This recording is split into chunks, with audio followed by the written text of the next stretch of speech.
Hi, this is Sally Morgan, physical therapist, craniosacral therapist, and Tellington T-Touch practitioner for animals and people. This is Tristan, he's a Corgi, and we're here for an episode of Conversations with a Corgi. And today we are going to continue our discussion about hospice care for pets and horses. They're pets. And today I want to talk about my dog Comet, who is just one example of many, many dogs with DM.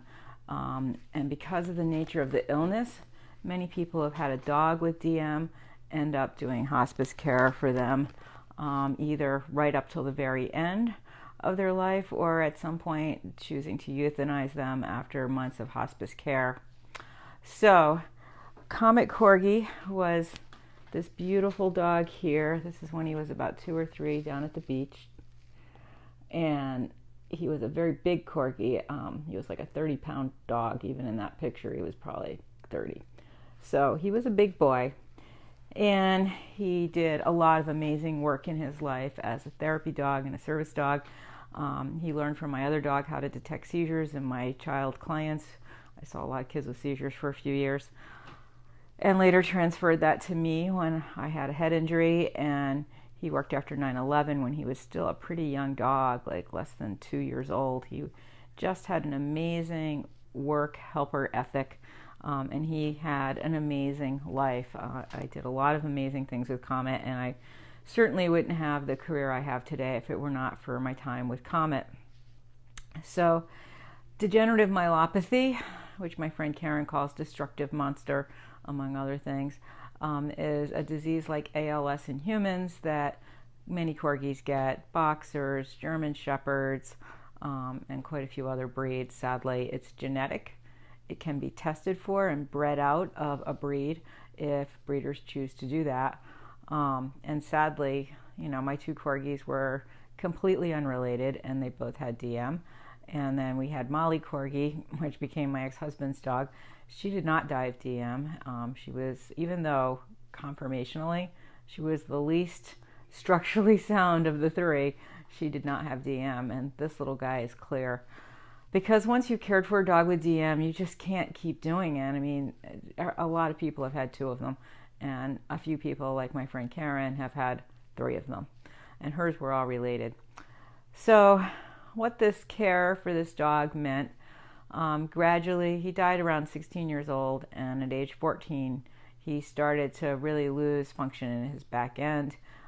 He could 3-legged walk a little ways, and then maybe once he got motoring, get that 4th leg behind coming under him. And the progression of the disease is to lose one hind leg, then the other, work its way up the spinal cord. Eventually, they lose innervation in each front leg, and then motor control, and finally they can't lift their head, and that's when it's really near the end of their lifespan. But the progression can vary widely dog to dog. So many people, especially with smaller dogs, choose to do hospice care for dogs with DM. And so that meant at some point, maybe a year before he died, I had to do his bladder release for him because, and this is a common problem with dogs with DM, and in fact a lot of old dogs, that they can't fully empty their bladder. So one of the first signs that you're going to be starting really a lot of extra care for your dog is that he gets bladder infections when he's old, because he can't empty his bladder fully. His muscle control is going. So you have to squeeze out the bladder for the dog, which in some ways is sort of a relief, because prior to that, with a dog with DM, you are having to take them out like constantly because they can't hold the pee in, and then when it does come out, it's a flood.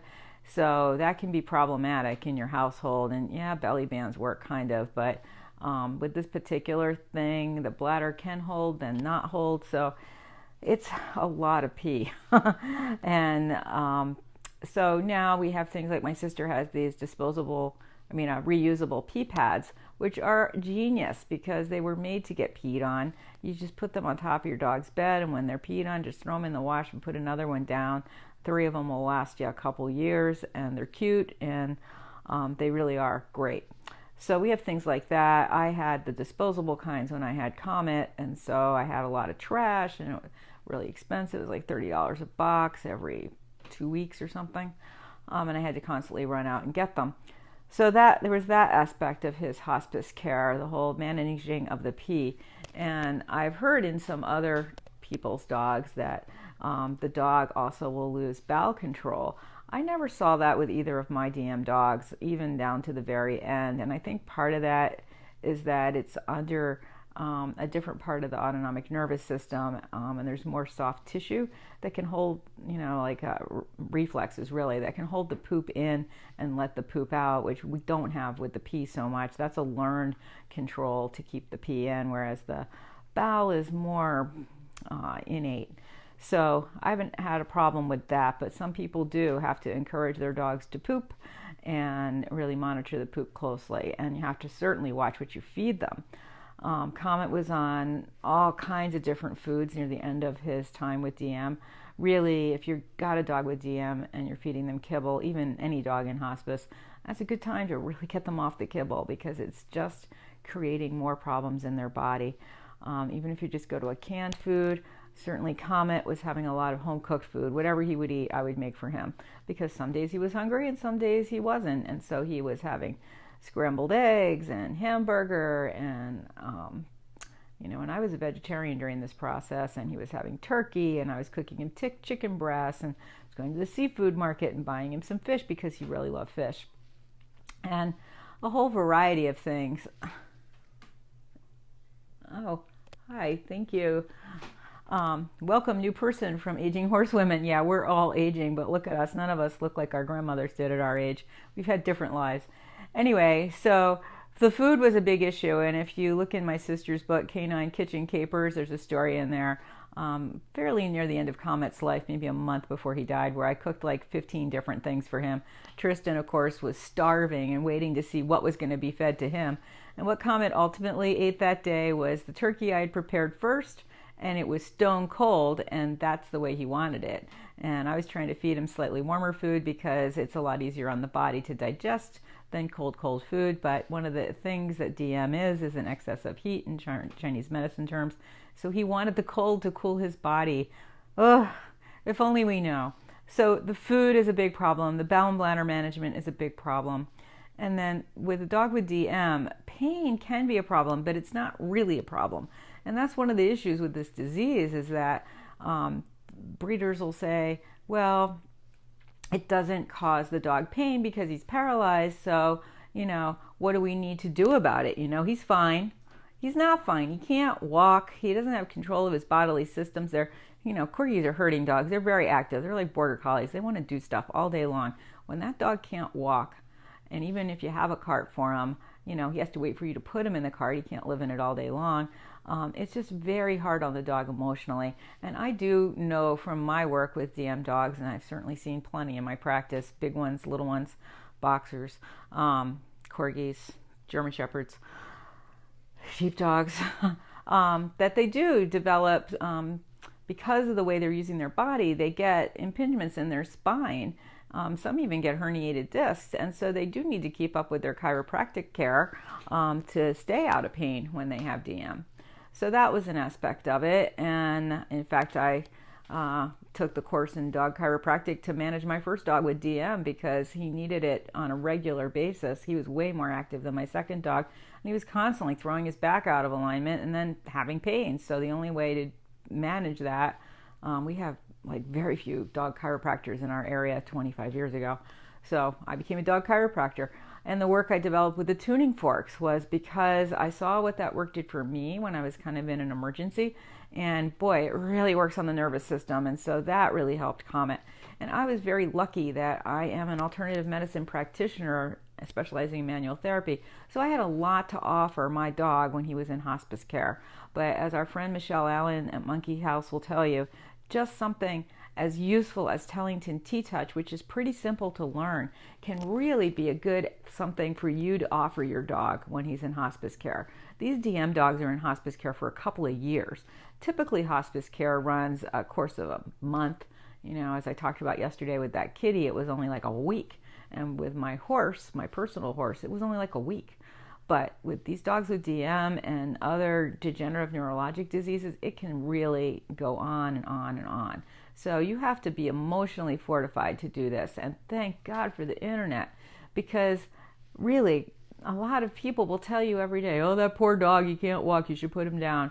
And it's really draining. And thank God for the internet, because now we have all these groups for dogs on wheels and wheel corgis and, dogs with DM and support groups for health for our dogs. And so we do have a world of online people to support us through these terrible things that our pets are going through. And just like with the story I told 2 days ago about the horse and the person that was caretaking the horse constantly saying the owner was cruel and should put the horse down and that she didn't know anything about horses, like everybody's emotions from 15 years pent up just spilled out over that situation. And that can happen in any hospice setting. I've seen it with humans and certainly with animals. And so you just need to really surround yourself with people that understand and can support you, especially if it's a long process like with DM. So you've got to manage the bowel and bladder, you've got to manage the food, and then at some point you have to figure out, you'll obviously have a cart at some point. Some dogs, like my dog Comet, really didn't like the cart. He was never going to walk with the cart. And at some point, he was on a pretty big regimen of supplements for a couple of months when the DM first set in. And this was a regimen I found online from my pal, Dr. Alan Schoen. He had posted that on his website. I think it might even still be there. It was a lot of, oils, fish oil, omega-3s, B vitamins, things like that. Comet was just chomping them right down in his dinner. But after a couple of months, it was almost like he said, this is a do not resuscitate. And when I was talking to my friend Ella Biddle for the radio show, which will air the first Monday of November, she's a hospice specialist. She said she's seen that in her own dogs too, that they try and then there's just some point where they're like, time to let me go. And that's fine. It doesn't mean you have to put them down that day. When Comet stopped taking his supplements, he lived like another year and a half. He just was seeing that it wasn't really helping him. He was burpy. Fish oil's never fun, really, unless you have like a perfect one that's a match for your body. And he loved fish, so I just kept feeding him sardines here and there, and that was good enough. But, he just didn't want to continue with his supplements, and he didn't want to use his cart. So managing the carrying and cleaning of the dog is another big aspect of hospice care. Any dog dying of any problem really can possibly lose bowel and bladder function. So you have to be prepared to carry them outside or have help if you have a big dog. And one of the great things if you have a big dog and they're still functional is something called a help 'em up harness. I've had really good luck with this with lots of different people. They look hard to put on, but even the most uninformed people can get really good at putting them on because you're helping your dog. And if you have stairs in your house or anything, you will figure it out. So a help 'em up harness is a great thing. Of course, with a little Corgi, even though Comet was heavy and weighed a lot, I could just pick him up and carry him outside. And he loved to spend time in the dog swimming pool outside in the summer.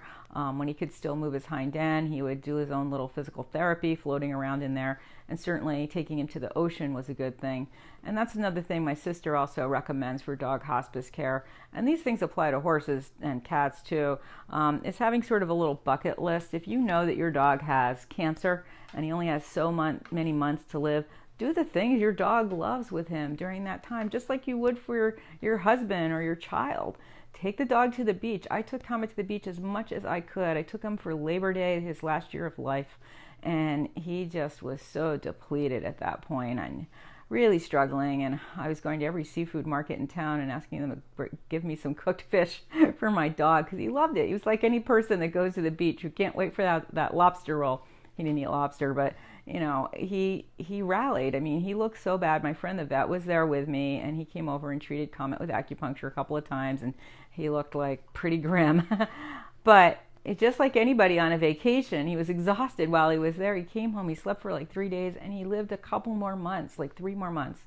So it's nice to have a bucket list for your dog. Take him for rides in the car. If you have a stroller, take him for a ride in the stroller. Take him to fun events. One of the other things Comet did a couple of times in the last year of his life was go to Corgi picnics and ride around in the wagon, and he just loved that. He loved to have different people pull him around in the wagon. He was very friendly with other dogs. He loved to give rides with other dogs in his wagon. So think about things your dog loves to do and do those while your dog is in hospice care. My friend Michelle has a wonderful, fun backyard for the dogs to explore. She takes some of them out to physical therapy. They are not just laying there waiting to die. They are active and living a full life, just like you'd want for your loved ones in a nursing home. Those dogs are really living it up. If they could play cards and have a beer at the pub, they would be. And you have to provide that same kind of thing for your own dog. Still have other dogs over to visit. Still have people the dog likes come over to visit the dog. One of the last things I did for Comet was have a big birthday party for him with a lot of people that liked him, and I sat all the chairs in a circle around his bed, and some of his dog friends came over, and this little pumpkin had to take a back seat for the day. He was amazingly good about that. He just sort of hung out behind the circle saying, yeah, it's my brother's day, cool. But he did not jump on people's laps and things and demand pats like he normally would. So that was a wonderful thing for Comet, and I urge you to also have a birthday party for your dog if he's in hospice care. And if you have to have it 6 months early or 11 months early, go ahead and do it. Just pick a day, do his gotcha day. Just have a party to celebrate him, even if you don't call it a birthday, because dogs really appreciate this, just like people do, and it does give them a little more energy to continue in their life. So, you could use alternative treatments like I was doing. If you watch the videos on Conversations with a Corgi and look back at the tuning fork videos, there are quite a lot of information there about using them. They're pretty affordable. Anyone can buy them. You can use them with horses, dogs, cats. The C128 fork is the one I recommend for general use if you're only buying one fork. Great for yourself. And that really helped Comet, and I had one for Winston, but it wasn't that good of one. I didn't discover them until a little later. But that really made a big difference for him too. And as I said, the T-Touch that anyone can learn. People can also go to a Reiki training. There's plenty of one-day Reiki trainings that are affordable around the country. And it's not always great to do Reiki on your own pets. They don't always like it because they want to take care of you. But sometimes they do like it. And so it's beneficial to learn Reiki and use that with your pet if he's in a long-term hospice situation. And a lot of people that do Reiki run low budget and free times for pets or people in hospice care. So look around for somebody to bring Reiki to your pet when he's in that transition process. And the big question when they have DM or any other degenerative disease is, when do I make the choice to pull the plug or not? If your dog is, and as my friend says, true hospice care, you're not going to make that choice. You're going to take him up to the very end and keep him comfortable. So that's going to mean that you're going to need pain medication for your dog. For Comet and Winnie and any dog with DM, what that means is staying on antibiotics really for the rest of their life because of the bladder infections, which can really be debilitating. And for people that are inexperienced and just starting out with this situation and don't pay attention to the groups on Facebook, they can get really bad skin infections. You have to be able to rotate your dog. He has to lay on his side, his front, his back, his other side, because you can't just lay on one space, and you have to get a special bed to support the dog. So, being on some kind of medication can be part of hospice care for your dog. And it may be an antibiotic or two, and it may be some supplements, and it may be something like Tramiel, which is a homeopathic anti-inflammatory. I really recommend. I just started a horse on this. I can't wait to see how he's doing. But that can be really useful too. You can give it up to every 4 hours, or just AM and PM for dogs with severe arthritis and things like that. So what happened with Comet, after all these other things evolved over time, he was getting weaker and getting to the point where he could barely lift his head, and his bark was getting weaker. And he was approaching 16 years old, which up until this little fella was when all of my Corgis have crossed the Rainbow Bridge. So I didn't know how much longer he would have, but I certainly was not working as many hours out of the house and racing home to make sure he was okay, having people come in to be with him, which is another aspect of hospice care. You may have to hire a dog sitter to come over and sit with your dog and rotate him if he's not mobile, or clean up if he is mobile and having neurologic problems. And, I just got the sense that he wasn't going to make it too much longer. We had that birthday party for him on a Sunday, and he ended up dying on Tuesday. after I got home from work and after I ate dinner and after he ate a little bit of scrambled eggs. So all that occurred between 4 and 7, and he just wasn't looking very well. So I brought him over on his bed next to the sofa, and I was just petting him and reassuring him and doing T-touch work on his ears, because that's very calming, and it also was really helping support him because it was affecting some of the ear acupuncture points on the triple bladder meridian and also the shock point on his ears. And, you know, I know dog CPR. I also know that dog CPR is not tremendously effective most of the time. So he was just starting to really have a hard time breathing. And really, a dog with DM is going to die of respiratory or cardiac arrest, because at some point the nerves to those lungs and heart are going to be paralyzed. And, you know, you just stay with them. You just be present with them. Now, the great thing about DM, which is also terrible, is that you've been sitting with that dog and taking care of that dog for such a long time that you've kind of come to terms. And this is one of the great things about hospice care for your dog or your cat or your horse that you might have had a long time, is that you kind of resign yourself to being with them in the end, and you develop a bond with them that is really unique, special from all the other animals you may have had. And you just feel this deep connection to them, and you are kind of okay in the process of them leaving. And it really wasn't until a couple days later that I really lost it. And so Comet just took one deep breath, an agonal breath as it's called. His eyes bugged out. He opened his mouth, and you know, he just stared hard ahead, and he passed. And Winston did a similar thing, and my horse did a similar thing, and the rabbit you'll hear about next week did a similar thing. And, you know, that was it. He was dead. His body was still there, though. And, you know, and we'll talk more about this as the weeks go by, if you read the Tibetan book of the dying, there's a lot of information in there about when the spirit really leaves the body. In a couple of different kinds of craniosacral therapy, there are some thoughts about when the spirit leaves the body. And in Comet's case, I did not really move him. I just sat with him there and stayed quietly with him, and I put his Corgi angel on his heart. I have a little angel Corgi, and I called Tristan over to be with me. And he knew what had happened. He licked his paws and he licked his nose.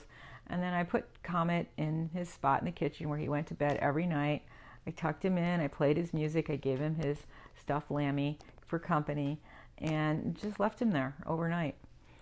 And when I got up the next morning, of course, we had the whole chaos of figuring out. I knew then that I was going to take him up to a dog well, it's actually a whole pet like cemetery, and they do cremation. Red Rose in Vermont. It's a wonderful place, and you should find one in your area way prior to when you need it, and even go up and visit and talk to them so that you know. And for a lot of people, there's concern that when they put their dog down and they get them cremated, are they really getting their dog's ashes? So it's great to go visit a place and really have full confidence that you're going to be getting your dog's ashes.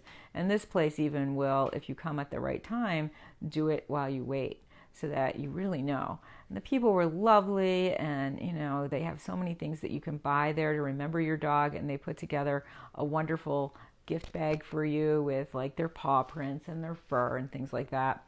And so it was a couple of days before Comet actually made it up to Red Rose. I wanted to keep him with me for at least 3 days. At the end of that time, I wanted to keep his skull because he was such an integral part of my craniosacral classes. So we had a rainy October drive, cold day, kind of like it was here yesterday morning, out to Tufts, so that we could make arrangements so that I could have his skull for the craniosacral classes I teach, which I still have, and I'm so glad I did that. It was really a decision that was weighing on me at the end, but it's really great to have that.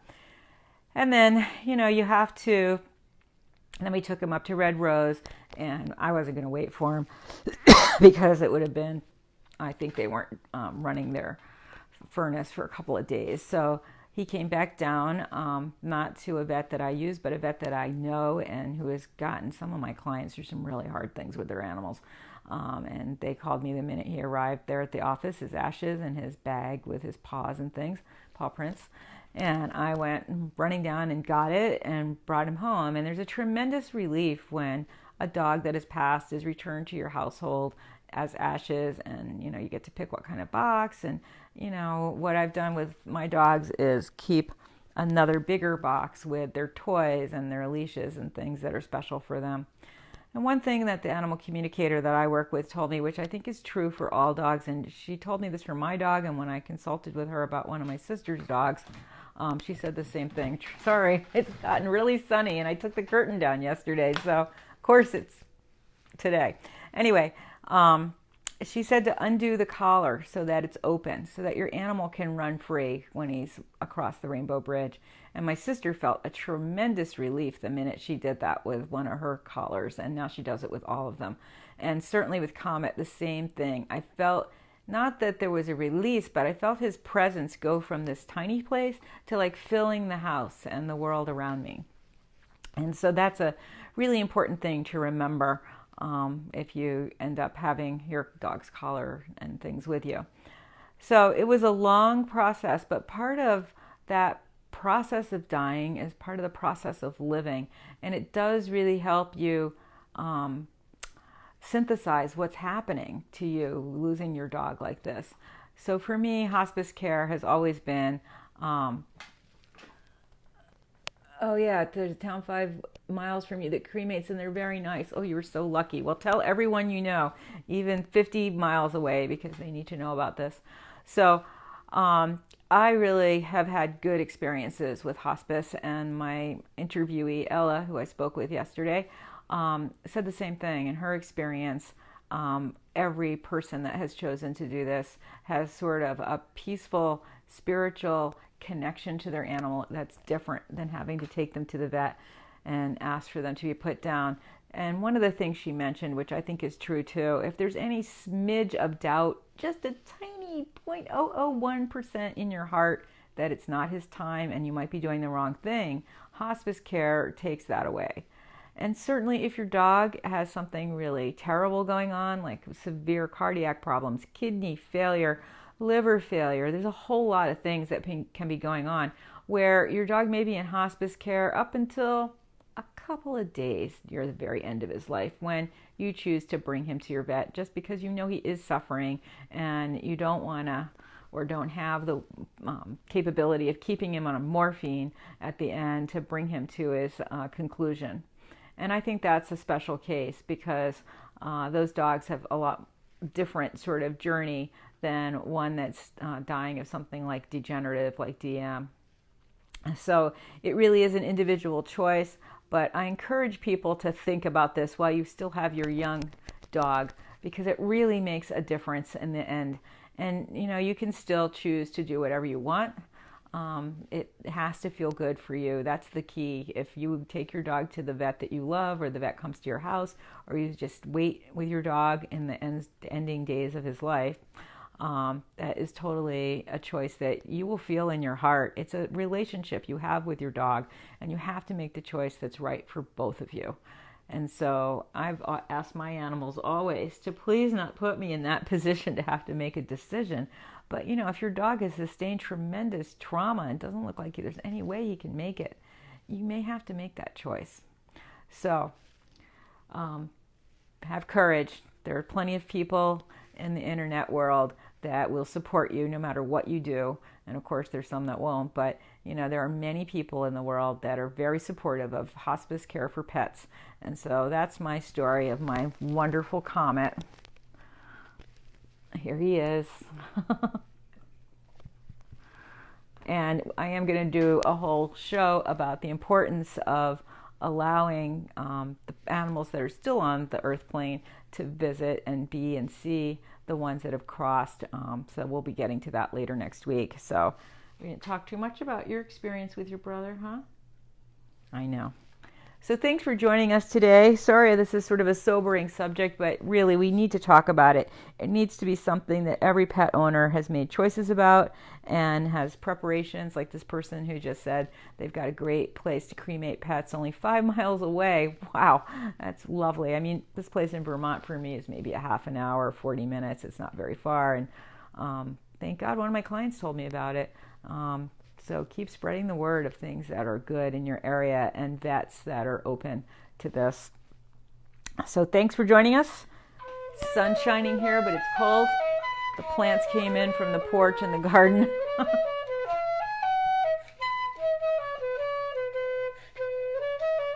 What do you think? We might go for a walk with your girlfriend today. Go for a walk with Coco? I know.